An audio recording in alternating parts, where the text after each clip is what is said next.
country in mind.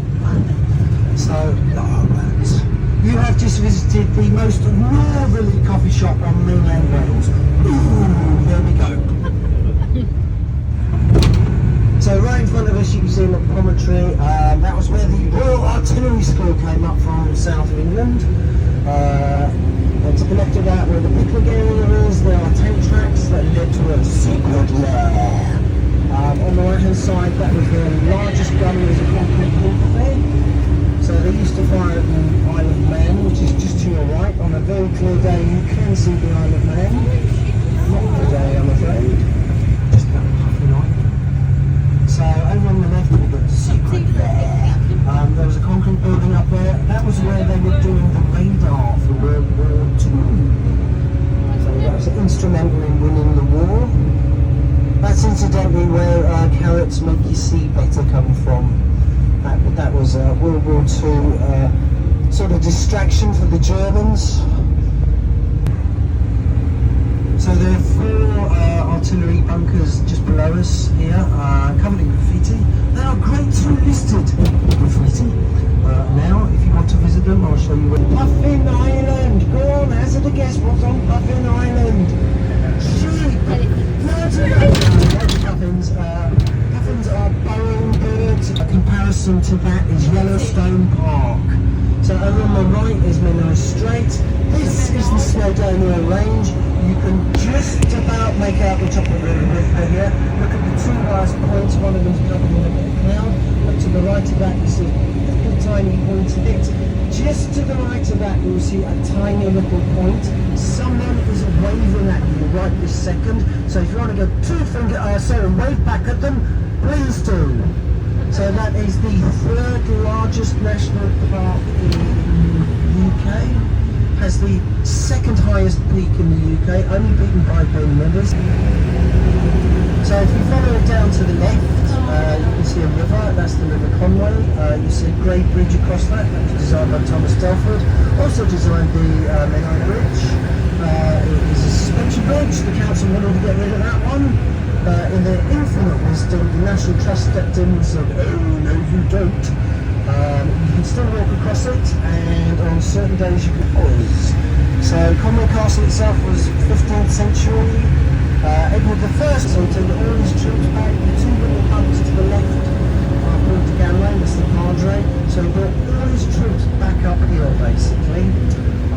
He besieged the castle on the Ganway and town in Europe. It was a UNESCO heritage site as well. You can walk around the walls for free and gaze into people's bedrooms and living rooms, and you don't get arrested. So, it also has the best butchers called Edwards of Conway, locally produced meats. It's got a cobbled high street. It also has the best bacon shop in the whole of the universe with the Popi, which is Welsh for microwave. So keep your eyes peeled for the goats anywhere along here. They can pop up. To take a deep breath of the air.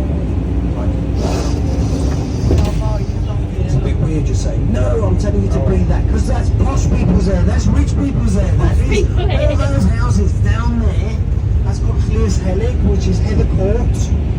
In Norse, that's Holy Court. Bjorn itself is sea serpent, dragon, snake. Anglesey itself is Onwell's Island, so you can tell the Vikings have been around here. That is affectionately known as Millionaire's Row to the locals. Look at their gardens, you can see their sea defences. Estimating there's about a foot a year to coastal erosion. So Llandudno itself in the next 50 years needs 3 metres of sea defences. They're building 1 metre this year, because that's all they can afford. So that's called Millionaire's Row because of the coastal erosion. If you want to get a mortgage on one of those houses, you can't. I'm afraid you need cold hard cash. So the cheapest house down there was take notice of that grey roofed house with the turrets on it. And as we get slightly lower, look to the left of that house, it's on the same area of land, and you'll see a tiny little tower. Okay? Now this on the right hand side, as I said, festivals and other festivals, so come and see me later if you want to get there. So the building with the grey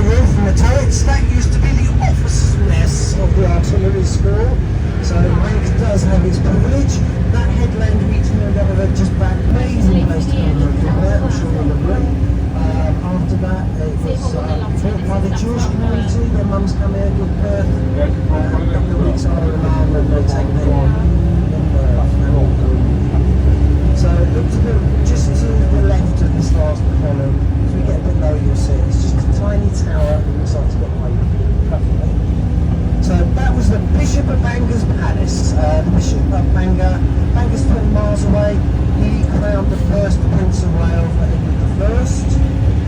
As I said, Conway Castle, he built Conway Castle in 4 years. And he built it against the water in case he was besieged. So he looked at the Deganway Castle and said that was rubbish. Built the 6 castles that usually by water, all of them. Beaumaris was never finished. That's also a UNESCO heritage site. And he built the walls because he stationed all his soldiers outside the castle. The Welsh came down, they slaughtered all his men, so that's why he built the walls. Anybody born within those walls is called a jackdaw.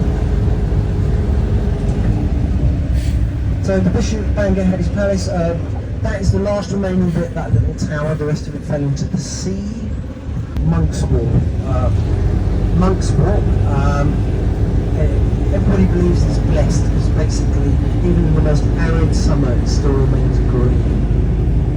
The first limestone, as I said, is pushed up. We're going to see some seafood being extracted from it in historic times. The copper from that mine has been found as far away as Turkey. On the North Bay, the last known inhabitant was a fisherman who was 6'7". So this is West Shore on your right. This is a sandy beach when the water goes out. You can walk all the way down to Conway from here. It's about an hour's walk. It's a lovely walk. If you want to walk even further, you can walk as far as Bexley Point. So also on the left here you can see all the fields up there. That's called the Blood Fields. Apparently there was medieval battle there. It's pretty much the same today, it's the golf course. So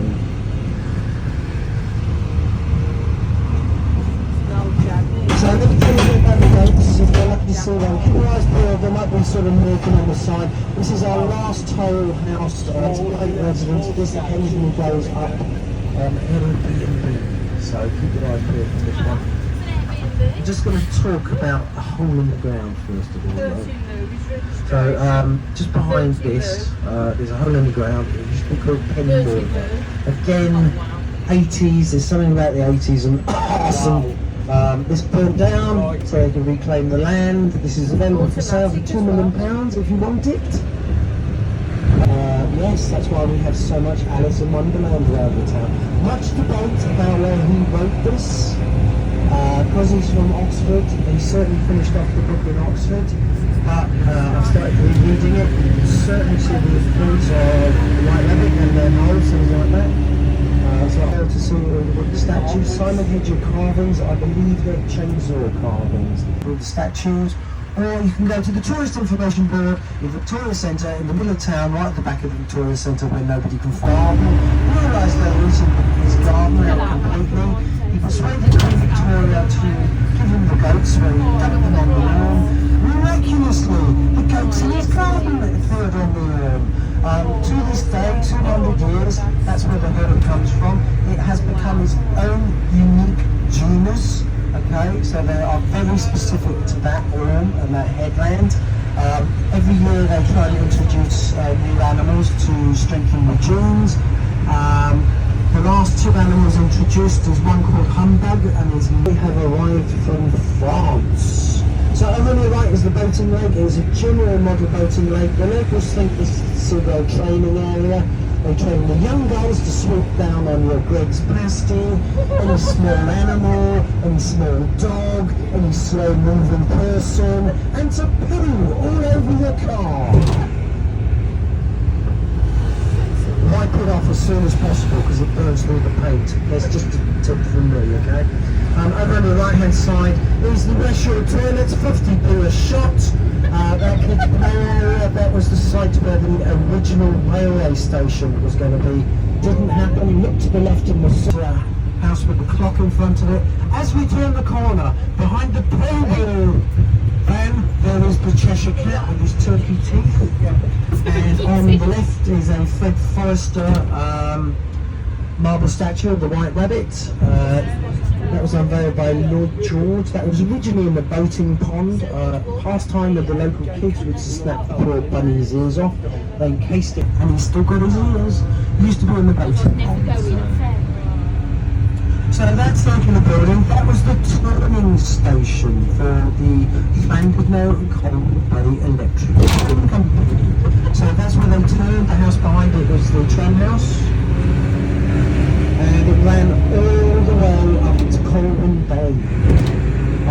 This is Glenard Street. Apparently the tram tracks are still underneath here. I would be amazing if they've actually brought those back. In town you'll see lots of raised pavements as well. It's not because we build up rubbish pavements, that's the tram stop. So just in some slightly local pavement, that's the reason. On the right hand side coming up is our well-preserved, listed tram stop. Lovingly restored last year with modern products. I do apologise, I'm still weeping. Look at the state of that. So, Ogogoth. That's Lorne on the left hand side. As I said, lots of mining activity. Halfway up is a prehistoric copper mine. They unearthed that in the late 80s. There's 5 miles of tunnels in there. You can go and visit that and go into the tunnels. They show you how they extracted everything. So stone tools and polished stone tools, deer antlers, wooden rhinoceros bones, things like that. It's absolutely fascinating. Highly recommend that to go to.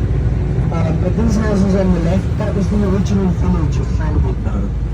Miners, cottages. If you fancy going up there, it's good, you don't fancy walking up the wall, you can go up this way and walk up little paths and steps up the road, that will be easier for you. And it has the oldest pub in town, which is the King's Head, which is just behind the tram station. So again in the 80s, there's something about the 80s, arson burnt down one of 4 stone buildings in the UK. Behind that yellow building is the Llandudno Museum. Behind the Llandudno Museum is the War Museum. They're not open today, I'm afraid, or Tuesday, I think. Really worth visiting. Right hand side, the Queen of Hearts pointing to the West Shore. Although I think that's Mick Jagger. So coming up on your right hand side is the Palladium. That was the original Market Mill, is now the Wetherspoons. Cheapest pints in Llandudno, £2 a pint. So if you see me later, please step over me. That is your closest toilets, okay? You used to have a circus in there as well, believe it or not. Theatre, opera house, bingo hall, cinema. Now the Wetherspoons. Beautifully restored. The roof fell in last year. They've restored the roof. What bigger excuse do you need to go into the Wetherspoons? Over on your left, look up on the left-hand side. That's called the Tabernacle. That's where the Limerick Democrats started, believe it or not. There we go. Small town good things. Over on the right is our war memorial erected after World War I. Subsequently, anybody lost from the town to war is commemorated on there. And that is our hour. That was a really quick hour. You put a lovely comments. If you enjoyed this, please leave us a Google review. We really appreciate that. We're a very small company. Now we're going to leave you back on North Shore. They took the 4th worst beach in the UK because of its rocks. 8 million quid it cost the council to chuck those on there. Town petition to take them off. 12 million to take them off. So the right of the pier is sand. We'll import sand for the tourists every year, and the approximate cost of £1 million, which I reckon makes it the world's